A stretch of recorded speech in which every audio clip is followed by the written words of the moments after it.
This is just a chance to tell some stories about best teacher. You can tell about your worst teacher if you like. I have to say, Liz, that if I was to start off, I think my best teacher is somebody I missed. It would have been you had I had you as a teacher.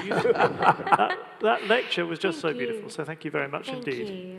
Where should we begin? Why don't we begin with you? Do you want to start with your best teacher? Sure. My best teacher, I'm going to name her because I think it's really important, and if she's watching somewhere, I would like her to know.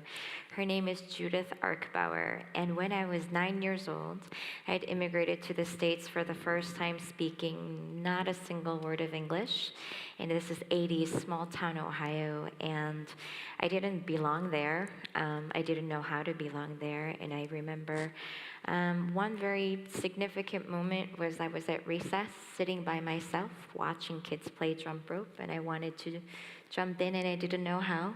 And she came outside and sat next to me on the bleachers, and she said, "Hi." And she started talking to me about every kid who was on the playground and said, "Oh, look at so-and-so, look at so-and-so." And she sat with me to make sure that I didn't feel alone. She knew that I didn't understand any of the language, but she allowed me to have company in a place that was foreign. And of course, she taught me all the way through. I was there for not a long time, but she saw me for who I was and what I needed. She could call me by name and cared for me. And so Mrs. Judith Arkbauer is one of my best teachers in memory. Beautiful. Thank you very much indeed.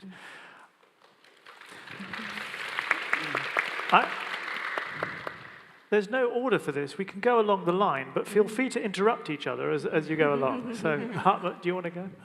Okay, actually, I went to high school after World War II, and I have to say that many of the teachers were still mentally influenced by their experience as soldiers in World War II. So that was one issue which of course happily changed now. The other issue was that teachers were dressed at high school very formally. So each teacher had a jacket and a tie, and the only teacher who didn't wear a tie was our last teacher in arts. So the arts teacher was the most progressive teacher at the school. So in general, our teachers in science and mathematics were excellent, were outstanding, and the best teacher which I ever experienced was our physics teacher. And it was primarily because he conducted experiments and explained the experiments. So he also let us do experiments. And at the end of this, actually, not only myself, but most of the other students also believed that based on physics, you can understand everything. And nowadays, I don't believe that we can understand everything, in particular what happens in your brain. Well, the physicists, especially the physics laureates, often tell us that physics is the key to everything. What's the key to everything? Lin. So, yeah, this is a very hard question to answer because I think that I had a very pleasant experience in school, and so had lots of teachers whom I remember fondly. But actually, I think that an important teacher who helped me to become a different person was someone actually in graduate school. And like Liz, I'm going to name her. This was my professor, Karin Zumwalt, who is now retired from Teachers College, Columbia University. But I was a master's student, and I took her class in curriculum design, and at midterm, she would have conferences with her students to tell them how they were doing. And so she told me that if she were to give me a grade that day, it would be a B+. Now, a B+ is not a bad grade, but all my papers had been A papers. I had not missed a class. I participated in everything, and I told her this. And she said, "Well, you need to talk more in class." And I said, "I talk in the groups all the time," because she would break us up into small groups and have discussions. And she said, "But you never say anything in the whole class." And so I murmured something about, being shy, or that's not my way. Because I did go to school in Singapore where students were silent and we received, we did not speak. I didn't speak in university either. It was only in graduate school that I found my voice. So she said, something really important. She said, you have important things to say that other people need to hear. So from that day forward, I set myself a goal that I would say something in class each time. And sometimes it was something stupid. What time is break? How many pages do we have to read? Just to hear myself speak in the space. From that time, the first time it's hard, and the 10th time it's a little hard, and the 100th time it feels just right. So Karin Zumwalt helped me find my voice as a teacher, and many people wish that she hadn't done that because now they wish that I would shut up. But I remember her always, and I've told her this too. Well, here's one moderator who's grateful to Karin Zumwalt. Thank you. Thank you for the story. Joachim. Well, I always had a knack for physics, even before I knew what physics was. And so for me, the physics teacher was very important, and it was of crucial importance. And he was a fantastic teacher. I was very lucky. He was educated in Göttingen, and I think James Frank was one of his teachers at the time, another Nobel laureate with a CK. So his name was Willy Schröder, and we called him Schöner Willy, or Beautiful Willy, because he always kept his hair in waves. And then, so later I got really confused because of the Schrödinger's wave function. So I confused the two people. But he was an absolute inspiration, and I did some kind of advanced courses with him, just with 3 other people, and so we had very intimate contact with him in all these experiments. Yeah, Lovely. Thank you. And for those of us who find it hard to handle Schrödinger's equation, yes, the image of wavy hair will get us through. exactly. Yeah, it was It's the right picture. It was prefigured already. Okay, thank you. When I first saw this question, I go, oh, no, right? And then I realized it's because I've had a series of good teachers with some bad teachers in between, and I didn't know how to pick it out and stuff. And then it just came to me. It was my mother. So I have 2 little vignettes. My mother is the first one that sort of explained to me there's an external world and it's rational. You can understand stuff. I have recounted the fact that we were coming back from our cousins and I saw the moon following us in the car when we were driving home. I said, how can the moon follow me like the dog? She said, everyone sees the moon. Just wait till the fall festival next week. Well, actually, I saw the moon here yesterday. And she explained to me it's big and there's parallax and everyone sees the moon following them. And I thought, oh, this is really cool because roadside signs moved by us, but the moon doesn't. And all this, and I started understanding you could understand the world. Then I had a series of good and bad teachers through school, and then I had a good teachers at MIT and a good thesis advisor, and then I got a job at Berkeley, and Louis Alvarez, a Nobel laureate, hired me there, and he pretty much gave me free rein. But he had this habit, he would like us to try and eat lunch with him sometimes. And he would ask us questions about what we're doing or tell us stories. And at the time, there were 7 Nobel laureates in Berkeley. And sometimes we'd eat lunch together. And they would tell stories about Los Alamos. And they would they'd give examples and ask the non-Nobel laureates questions, right?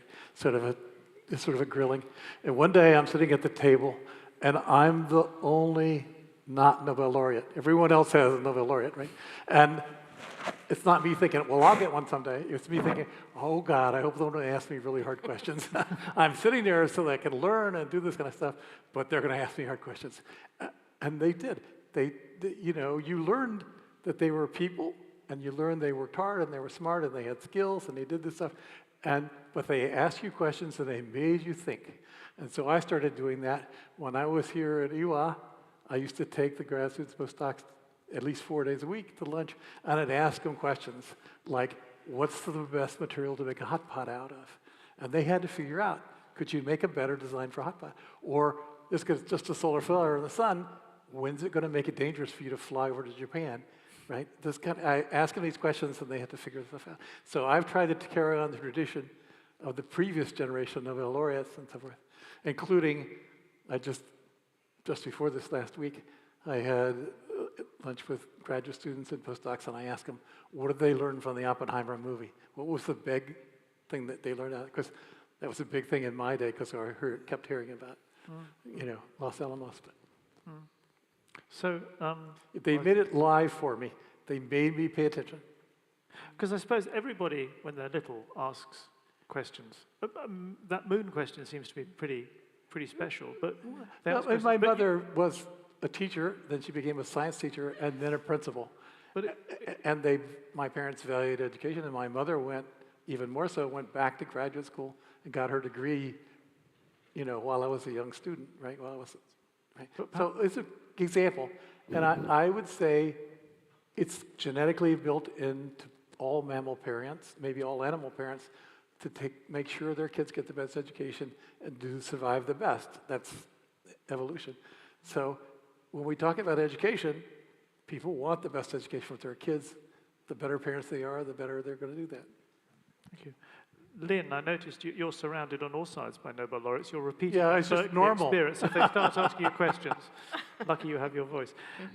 Michael. So, hearing these stories about school teachers, I actually was schooled in South Africa. And as a teenager, I was much more interested in parties, girls, and snooker.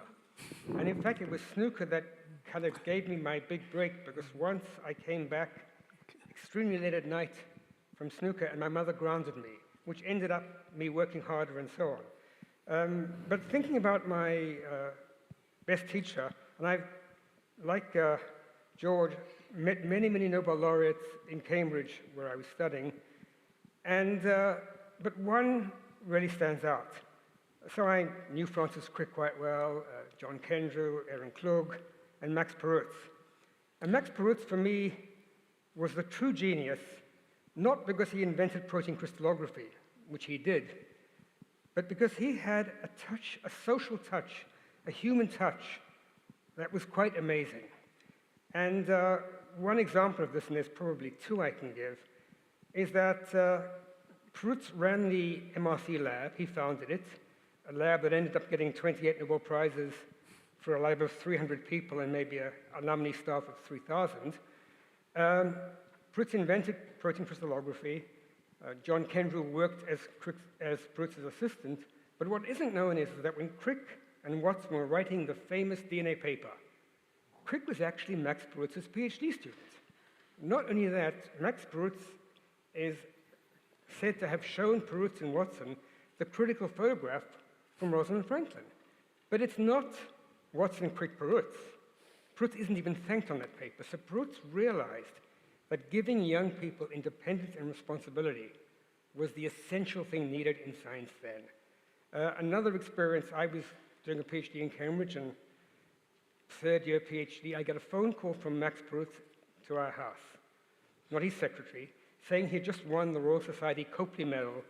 Would I come to his office for wine and cheese or wine and cake that Friday? Now, he didn't ask his secretary to call me, and I thought when I went there, I would suddenly be meeting all the hotshots. But as a PhD student, I was one of the most senior people there, because he'd invited the bottle washers and the lab technicians and the photographic people into the room. And I remember one of the technicians in the mechanical room holding up the medal and saying, this is 15 mil, it's probably worth this. So this is this human touch that is absolutely amazing. He had an incredible influence. Often, I also remember another memory. My first year there, they would have lectures, and a student was speaking about a model for the cerebellum. And Francis Crick said to the student, please explain your work simply so Max Perutz can understand it. And Max was not in any way bothered by this.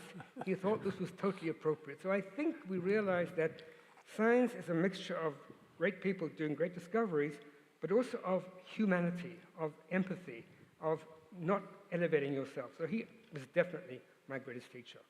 Thank you very much. And just bringing many of the themes together, Francis Crick, I believe, was also a great advocate of asking what he would have termed a stupid question. He just asked any question that came to him, did he not?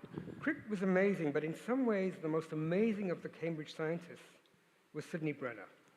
Sidney Brenner is the only laureate who had 5 laureates working with him. Many laureates have 2 laureates working with them because the prize is 3 people, but he has 5. And I don't know if you've ever met Sidney Brenner, but he was always telling jokes and just sprouting out ideas like a lawn sprinkler. And, you know, it had an effect. Thank you. Right, so I was also quite blessed with the good teachers, but what is important is not only that he or her appears in your life, but also it appears in the right time, because I had the right teacher at the right moment of my life. Like when I was in school, I was reasonably good in physics and math, and it was so easy to relax. So I didn't need to apply any efforts to be the best in the class. I mean, I started in a tiny school in a tiny cities in the middle of nowhere, so it wasn't that difficult. And then my teacher and my parents as well, they were just pushing me and pushing me and pushing me. So if you are blessed with some good abilities, it's not your achievement. It's the blessing. You really need to push harder and harder and harder. And then I basically almost by myself just found an extra problems to solve and so on. And then so this pushing, not even talking about physics or math, but really encouraging and showing the space that knowledge is really infinite. You can always get better. So that was really important at that time. And then I managed to get into a very good university. It's a tiny physics school in Moscow, really small one. And but again, the blessing is that our teachers were active scientists from the Academy of Science, and so you study there for 6 years. It's very, very intense. So you basically just so exams are very tough. And I remember the typical story from the exam that you study all the night long for several nights in the row, and at the end of the day, so you wake up in the morning of the exam and you think, okay, now you actually understand what is going on. You go to this exam and this teacher, this examiner, his first task or her first task is really to smash you and show that you don't understand anything at all. And really, and then, so that's basically takes. It doesn't take long for any professor to smash a student, maybe like 20 minutes. And then for another 40 minutes, he or she would educate you, and basically you just come at a very high peak, and then you really down in the middle of the exam, and then you get out again with the feeling that, okay, now I actually do know what this subject is. And then for my PhD years, I was again blessed to work with my supervisor at the time, colleague and friend, so with whom we got the prize, with Andre Geim.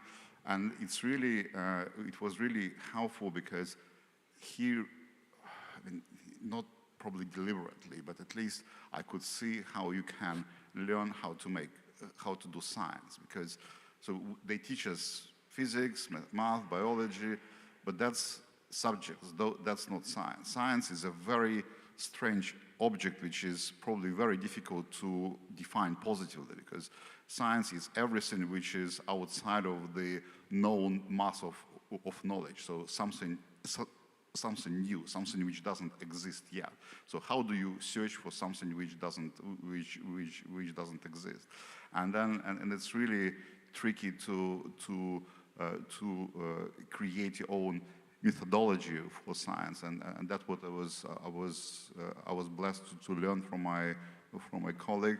And then, so I'm still keep learning up to now. Thank you very much indeed, Kostya. So, Liz, you had almost the first word in the conference. I'm going to give you the last word as well. I'm going to make you jealous because I have the best teacher right now, and this teacher that I have teaches me endless patience, challenges me with the most difficult questions on a daily basis, and forces me to be creative almost on a minute-by-minute basis. And it's my 3-year-old son. And every day we're supposed to be learning, and I hope, we have many generations up here, and we're talking about, the professors and the teachers, but please understand that I have the best teacher right now because I'm living it with a child. And so as you think about your best teachers, I hope you don't think only inside the box of who has a label of a teacher, but recognize that there are young people around you that'll teach you and challenge you all the time. And I am so grateful that I have one that I can call my own, that is the best teacher for me in this very moment as I learn on a daily basis.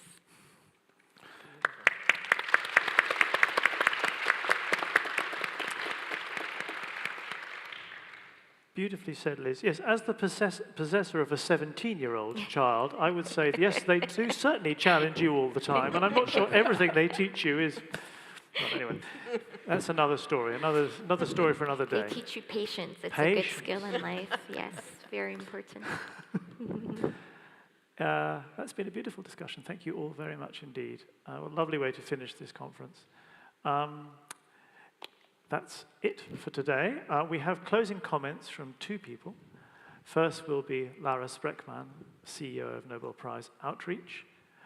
So if we leave the stage, they will clear it. And that's the end. Thank you. Thank you.